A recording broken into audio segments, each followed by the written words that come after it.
Hello again. So we're back to work on this Jeep, and we got a little progress made that I jump started and didn't really record, but nothing too complicated. So we got the valve cover off. Bunch of 11 millimeter bolts, or 11 millimeter head rather. Went all the way around the perimeter, got all those off, and I also had to pull this one mounting stud or mounting bracket off this stud here and get the fuel injection wiring up off of where it kind of just sits on those studs. Just kind of wiggle it up off, get it out of the way, and then it's just really get the valve cover up and off. Air intake is disconnected,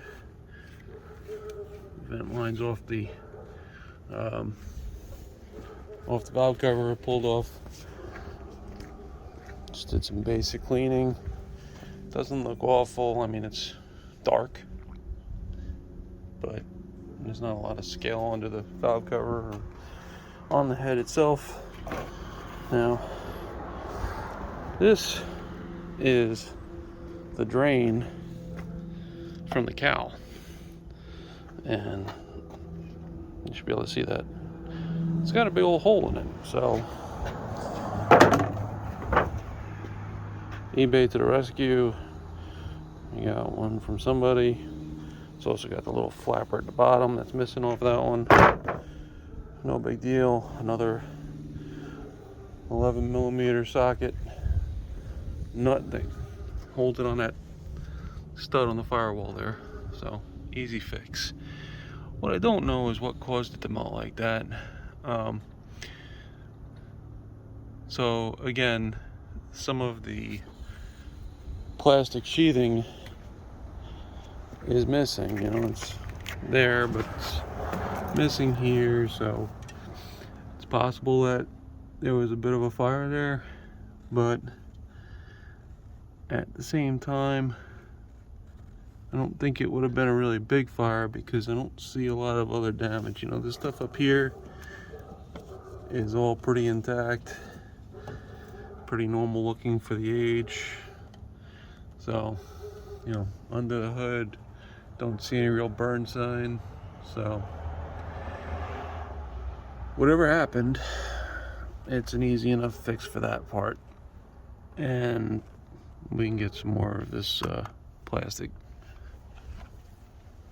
But yeah, so the other thing to note, when you pull these things off, especially when you're trying to figure out an oil leak, look at the gaskets.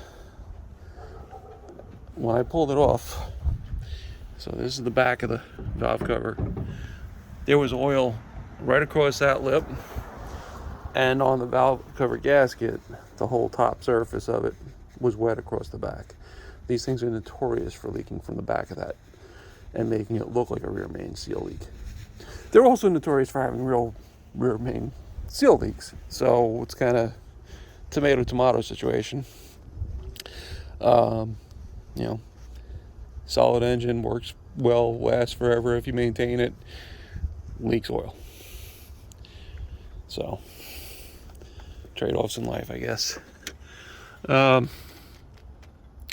So another thing I noticed is that, you know, obviously this valve cover is red, and I thought they just went out and bought a red valve cover from Quadratech or Morris or whoever, but I'm seeing some spots where it was rubbed on a bit and some of the paint is gone.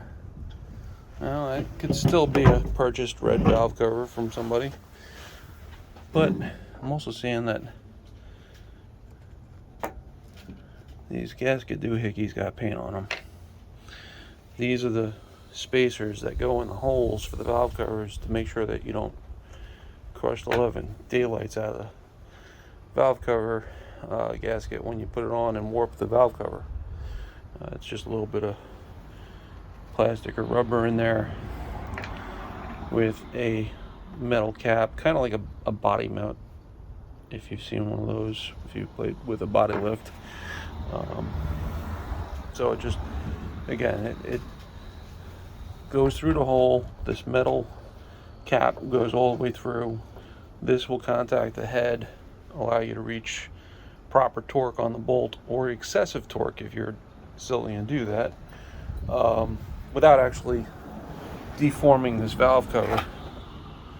And another thing you can do, which I already went ahead and did, is take a look at it with a straight edge. Make sure that you got a pretty decent sealing surface. If the valve cover looks like a wavy, uneven surface, you're going to have leaks. There's just no way around it. These valve cover gaskets are not very thick. They're not meant to take up a lot of open area, and slathering a bunch of silicone in there isn't the answer either. So if your valve cover is not flat, not straight, see if you can get it straight within, a little bit of metal work. If you're capable, confident of it, check it on a straight edge. If it still looks terrible, get a new one, get one off a junkyard, whatever. Get one that's flat. You will have leaks if you use a warped valve cover.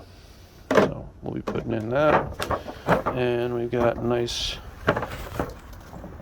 Felpro Perma Dry valve cover gasket, and these will actually come with those grommets. So if we do this,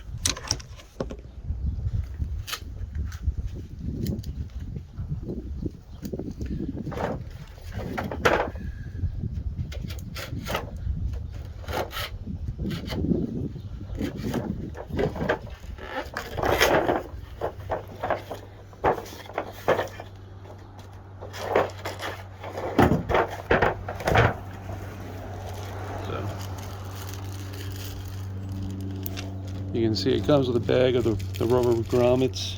It does not come with the metal caps. You are responsible for maintaining those from the originals and reusing them. So anyway, moral of the story, we got a new gasket we'll put in. I think that's probably where a lot of the oil is coming from. Valve cover looks like it's the original one with just some paint on it. The kit does not come with the PCV gaskets, and I probably could stand to replace those, but those can be done after the fact. They don't need to be done right now, so I'm not going to worry about it right now. I don't think that's where the bulk of the oil was coming from. Really think most of it was just running right through the back of the valve cover, right between the gasket and the cover itself. So let's get after it. Okay, we have that cowl drain back in place, and just to be clear, it's not that stud on the firewall. There's a stud down there that is got a little 11mm nut on it. So that's back in business. We're ready to clean up the valve cover the rest of the way and get that new gasket in place. Cover this thing back up. Okay, so here's where we are now. Valve cover's back on, new gasket.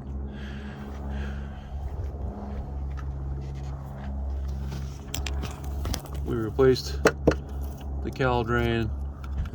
We've got the plastic cover back on. I kept saying I was going to be putting some of this plastic stuff on, but I remember that I had that piece from the original owner, or prior owner. I don't know if he's the original owner. So that was in a box. So that's reinstalled now. I still need to find a bolt for this.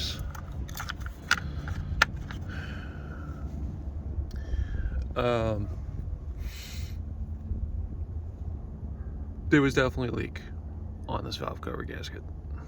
The back end was sopping wet between the valve cover and the gasket, so definitely needed to be done. Oh, and I think I said 11mm or 12mm or something earlier on the size of those bolts. It's actually 7/16.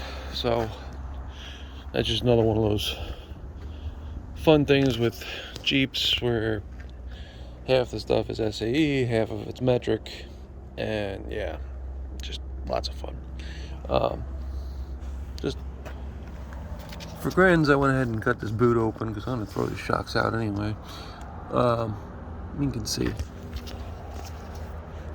What is that? Like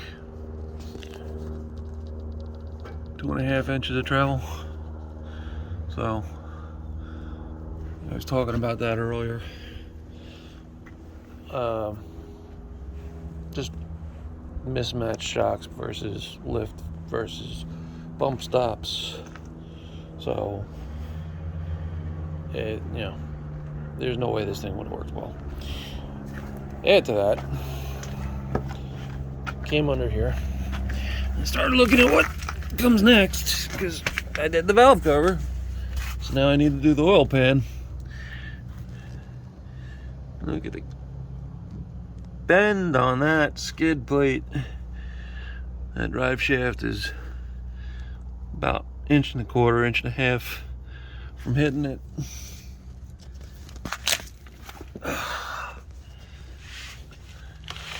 Lots of grime in here. Good view of that bend.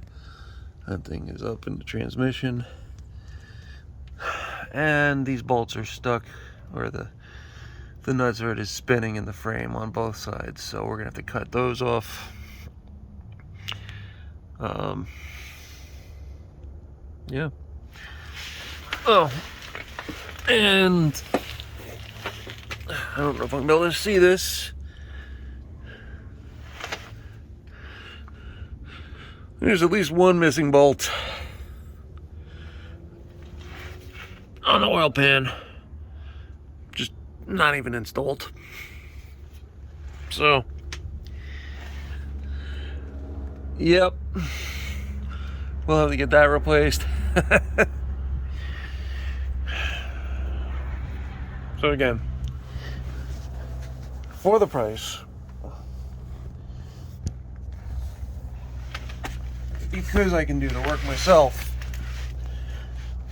it was a good deal. If I was paying shop rate and buying brand new retail parts for everything, didn't have anything sitting on the shelf, well, then it probably would have been a better deal to buy something more expensive that was in better shape. But as it stands, I still think I'm doing okay. Gonna have to do some work on the frame, gonna have to do some work on the exhaust. You can see that truly mangled control arm. There we go. So again, I have Curry Rock Jock control arms ready to go. Need a few bushings, so not a big deal. If I didn't have those, I'd have to buy something, because there's no way these things that are on this Jeep right now are in any way, shape, or form safe for continued use. And let's see, there's some surface crustiness. I'll clean that up, wire brush or sandblast it, hit it with some rust conversion paint, and I think we caught it in plenty time. Oh yeah, the wood will definitely be coming off. Bolting wood to steel is just trapping moisture. We'll probably have to fix some corrosion behind there, probably. I don't know, we'll see.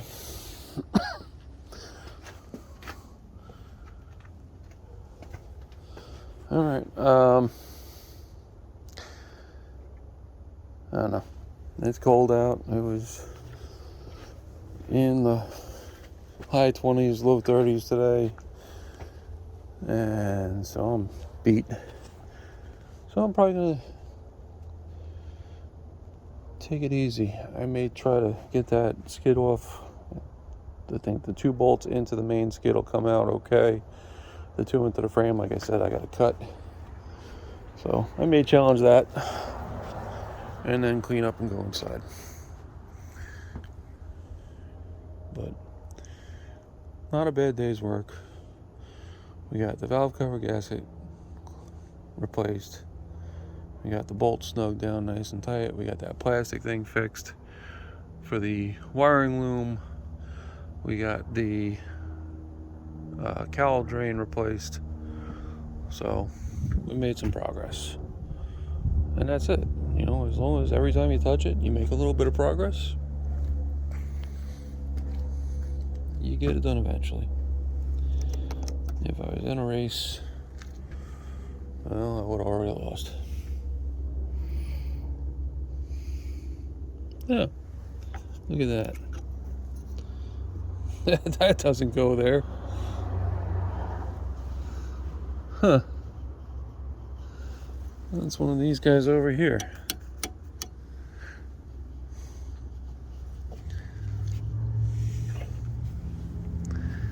Maybe we'll find that bracket in here somewhere.